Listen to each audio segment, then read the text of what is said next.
ಇವಾಗ ಇವ್ರು ಹೇಳ್ದಂಗೆ ಬರೀ ಕೈ ಇಡಬಾರ್ದು. ಭಗವಂತನ ಏನೇನ್ ಬೇಕೆಲ್ಲ ಬೇಡ್ಕೊಂಡಿದ್ರ ಅದನ್ನು ಭಗವಂತ ಕೊಡ್ತಾರೆ. ನೀವೇನ್ ಹಾಕ್ಬೇಕು ಅಂತಂದ್ರೆ ಆ ಕಾಯಿ ಕೊಡ್ತವ. ಯಾವ್ದಾರ ವಾಲೆ ಬಿಚ್ಚ ಹಾಕಿದ್ರೆ ಸಂತೋಷ.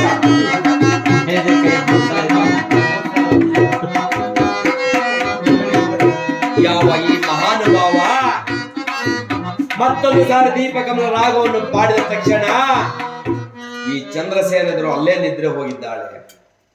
ಭಗವಂತ, ಹಿಂದೆ ಒಂದು ಹೆಣ್ಣಿನ ಸಂಘವನ್ನು ಮಾಡಿ ಕೈಕಾಲಗಳನ್ನು ಕಡಿಸಿಕೊಂಡೆ. ಈ ಹೆಣ್ಣಿನ ಸಂಘವನ್ನು ಮಾಡಿ ನನ್ನ ಶಿರಸನ್ನೇ ಧರಿಸಿಕೊಳ್ಳಬೇಕೆ ಪರಮಾತ್ಮ. ಏ ದೇವ, ನೀನ್ ಎಲ್ಲಿರುವೆ ತಂದೆ ಕಾಪಾಡು ಎಂಬುದಾಗಿ ಬೇಡುವಾಗ